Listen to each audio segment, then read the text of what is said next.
ஆயுர்வேதம் ஒரு பொக்கிஷம் நம் ஆயுள் நீட்டக்கும் அற்புதம். டாக்டர் ஸ்ரீவர்மாஸ். நாளைக்கு வரக்கூடிய தலைவர் அண்ணாமலை போல மீடியா மேனேஜ்மெண்ட் பண்ணக்கூடியவராக இருப்பாரான்னு எனக்கு ஒரு டவுட். நாளை வேற ஒருத்தர் வந்தாங்கன்னா இவரை மாதிரி ஒரு அப்போ அதனால பிஜேபிக்கு அவருடைய தேவை இன்னும் இருக்கலாம். அது அது ஒன்றும் குழப்பம் இல்லை. அவர் மாநில தலைவர் போஸ்ட் தான் மாறுதே தவிர கட்சி விட்டு நீக்கப்படலைங்கிறது புரிஞ்சுக்கணும். அவர் கட்சிக்கு உள்ள இருக்கிறாரு. நான் ஏற்கனவே சொன்னா அவருக்கு ஒரு பெரிய ஃபியூச்சர் இருக்கு. நம்ம பலமுறை பார்த்துருக்கோம். அது ஏன் இவ்வளவு பெரிய ஒரு பொன்முட்டைற வார்த்தை எதுக்கு கழுத்து இருப்பாங்க? எந்த ஒரு பொலிட்டிக்கல் விஷன் இருக்கிறவங்க செய்ய போறது இல்லை. அதனால அந்த மாதிரி எந்த வாய்ப்புகளும் அவங்க ஏற்கனவே சொன்ன பொதுச்செயலாளர் பதவி சொல்லிட்டு இருக்காங்க. அண்ட் நேஷனல்ல கேபினெட்ல சொல்லிட்டு இருக்காங்க. இவர் தான் வேண்டாம். அங்க போனா நீங்க ராஜ்யசபா எம்பி ஆகி நான் மந்திரி ஆனேன். நான் ஒரு போர் குணம் உள்ள ஒரு ஆளா தான் இங்க அடையாளப்படுத்தப்பட்டிருக்கேன். அப்ப நான் தேர்தலில் நின்று வென்று நான் போறதுக்கு தான் ஒரு வாய்ப்பு தேடணுமே தவிர நான் ராஜ்யசபாக்கு நாங்க போனேன் அப்படின்னா அதுல சரி இருக்காது. இன்னும் சொல்ல போனா என்னுடைய ரொம்ப ரொம்ப too early to comment. BJP ADMK coalition கவர்மெண்ட்டுக்கே சம்மதிச்சிருக்காங்க.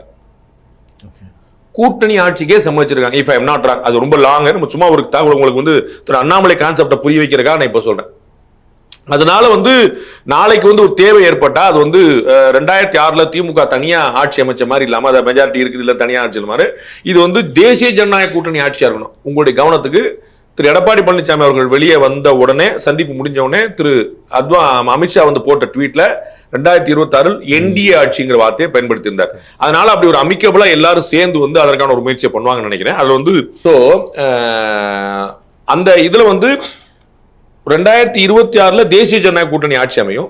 அதிமுகவுக்கு தனிப்பெரும்பான்மை கிடைச்சா அப்படி அமைஞ்சுன்னு சொல்லிட முடியாது. இதெல்லாம் நிறைய கான்சிக்வன்ஸ். பட் நான் கேள்விப்பட்டது ரொம்ப பிரிலிமினரியா அப்படி பேசி வச்சிருக்காங்க அப்படின்னு சொல்லிட்டு. அதனால இவர் தேர்தல் அரசியல்ல தமிழ்நாட்டு அரசியல்ல களமாடக்கூடிய இடத்துல இருப்பாரே தவிர அவர் ஒதுங்கிட்டாரு, ஓரங்கட்டப்பட்டாரு, நீக்கப்பட்டாரு அப்படிங்கிற சென்ஸ்க்கெல்லாம் நீங்க போக வேண்டியதே இல்லை. அவரை ஓரங்கட்டுனா நீக்குனா முக்கியத்துவம் இல்லாம பண்ணா அது பாஜகவுக்கு இழப்பு. நான் பலமுறை சொன்னேன்.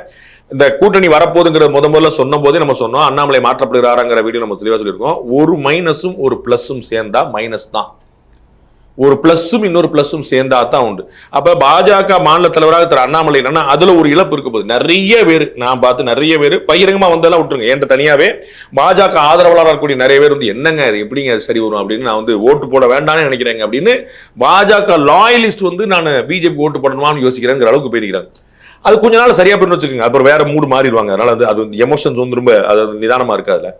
ஆனா அந்த தாக்கம் ரொம்ப முக்கியமாக கவனிக்க வேண்டியது. அப்ப ஏடிஎம்கே உடைய அலைன்ஸ்ங்கிறது ஒரு பெரிய அட்வான்டேஜ். அண்ணாமலை மாற்றங்கிறது ஒரு பெரிய சேலஞ்ச். அப்ப அதை எப்படி நியூட்ரலைஸ் பண்ணுவாங்க பாக்க. அப்ப அண்ணாமலை கட்டாயம் பயன்படுத்துவாங்க. அப்ப நம்ம வெளியில இவர்கள்லாம் பயப்படுது போல அண்ணாமலைக்கு ஒரு பின்னடைவு, அவர் நீக்க போறாங்க, அவர் காலி பண்ண போறாங்க, அவர் ஓரம் அதெல்லாம் கிடையாது. நான் இது ரெசிக்னேஷன் கிடையாது, டெர்மினேஷன் கிடையாது, டிமாண்டும் கிடையாது. இது ஒரு அண்டர்ஸ்டாண்டிங். இது ஒரு புரிதல்ல நடக்கக்கூடிய ராஜதந்திரம் நான் சொல்றேன்.